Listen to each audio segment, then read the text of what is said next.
রাখলে নামাজ হবে কিনা, কিংবা নামাজে বায়ু বের হয়ে গেলে তখন কি করণীয়, এ নিয়ে অনেকের মনে অনেক প্রশ্ন। অনেক ব্যক্তি আছে যারা বায়ু আটকে রেখে নামাজ আদায় করে, কিংবা নামাজে বসে বায়ু বের হয়ে যাওয়ার আশঙ্কায় কি করবে দিশেহারা হয়ে যায়। প্রিয় দর্শক, এই সমস্যার সমাধান দিয়ে গেছেন আমাদের রাসূলুল্লাহ সাল্লাল্লাহু আলাইহি ওয়াসাল্লাম। অবশ্যই মুসলিম জনসচেতনতার জন্য ভিডিওটি শেয়ার করে দিবেন। এই সমস্যায় অধিকাংশ মুসল্লিরাই ভুগতেছে, কিন্তু সমাধান খুঁজে পায় না। আপনি যদি মুসলিম হয়ে থাকেন অবশ্যই আলহামদুলিল্লাহ কমেন্ট করবেন। অনেকে আছি যারা অজু করলেই বায়ুর চাপ আসে, মনে হয় এখনই বের হয়ে যাবে।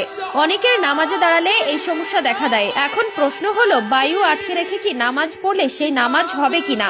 দুই ব্যক্তির জন্য রাসূলের হাদিস থেকে স্পষ্ট সমাধান দেওয়া হয়েছে। সহিহ বুখারী ও মুসলিম হাদিসে ও নাসাইর বর্ণনা থেকে এসেছে, রাসূলুল্লাহ সাল্লাল্লাহু আলাইহি ওয়াসাল্লাম দুইজন ব্যক্তির জন্য এর সমাধান দিয়েছেন। প্রথম ব্যক্তি হচ্ছে নামাজে বায়ু আটকে রাখলে নামাজ হবে কিনা। এ সম্পর্কে যদি আমরা হাদিসে দেখি তাহলে বুঝতে সহজ হবে। একটা জিনিস খেয়াল করবেন, শয়তান সবসময় একটা প্ররোচনা চালাতে থাকে। শয়তান আপনার মনের ভেতর কুমন্ত্রণা সৃষ্টি করবে আপনার নামাজকে নষ্ট করার জন্য। আপনার ভেতরে একটি সন্দেহ থাকবে, আমার অজু নষ্ট হলো কিনা, আমার নামাজ নষ্ট হলো কিনা। রাসূলুল্লাহ সাল্লাল্লাহু আলাইহি ওয়াসাল্লাম ওই ব্যক্তির জন্য বলেছেন, সব সময় যার ভেতরে শয়তান ওয়াসওয়াসা দিবে, সন্দেহের প্রবণতা বৃদ্ধি করবে, তার উচিত হচ্ছে এই বিষয়গুলোকে পাত্তা না দেওয়া। এক্ষেত্রে আপনার যদি নামাজের আগে বাথরুমে যাওয়ার প্রয়োজন হয় আর আপনি যদি তা আটকে রেখে নামাজের নিয়ত করেন তাহলে আপনার জন্য সেটি মাকরুহ হবে। কিন্তু কোনো ব্যক্তির যদি নামাজের ভিতরে বায়ু বের হয়ে যায় তখন তার করণীয় কি? নামাজের ভেতরে যদি এই ধরনের সমস্যায় পড়েন তাহলে আপনার উচিত হবে নামাজটি শেষ করা। সহিহ বুখারী মুসলিমে রাসূলুল্লাহ সাল্লাল্লাহু আলাইহি ওয়াসাল্লাম বলেছেন,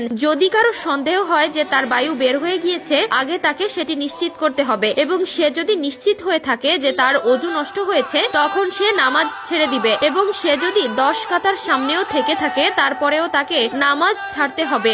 দুই হাত সামনের দিকে প্রসারিত করে নিঃশব্দে পেছন দিক থেকে বের হয়ে যেতে হবে, এবং অজু করে পুনরায় ইমামের পেছনে নামাজ আদায় করতে হবে। এবং এই সমস্যার কারণে আপনার যে নামাজ রাকাত ছুটে গিয়েছে সেটি আপনি একা পড়ে নিবেন, আপনার নামাজ সহিহ হবে। কিন্তু আপনি যদি নামাজ না পান সেক্ষেত্রে আপনাকে নিয়ত করে একা একা নামাজ আদায় করতে হবে। অজু করার পরেই শয়তান মানুষের মধ্যে কুমন্ত্রণা ছড়িয়ে দেয় নামাজকে নষ্ট করার জন্য। আল্লাহর রাস্তায় ফিরে এসেছেন তারা এই ভুলগুলো প্রায় সময়ই করে থাকে। অবশ্যই এই ভুল থেকে সমাধান নিতে হবে এবং পরিপূর্ণভাবে অজু করে আল্লাহর ইবাদত করতে হবে। অজু করার সময় হাতের আঙ্গুল পায়ের আঙ্গুল সুন্দরভাবে খিলাল করতে হবে। অজুর পানি অপচয় করা, আল্লাহ তাআলা কুরআনুল কারীমে বলেছেন, অপচয়কারী শয়তানের ভাই। অবশ্যই অজু করার সময় অযথা পানি নষ্ট করবেন না। আপনার অজুর জন্য যতটুকু প্রয়োজন ততটুকুই ব্যবহার করবেন। পরে রয়েছে পা ধোয়া। ধুলাবালি ও জীবাণু দ্বারা সবচেয়ে বেশি আক্রান্ত হয় আমাদের পা। পা ধৌত করা দ্বারা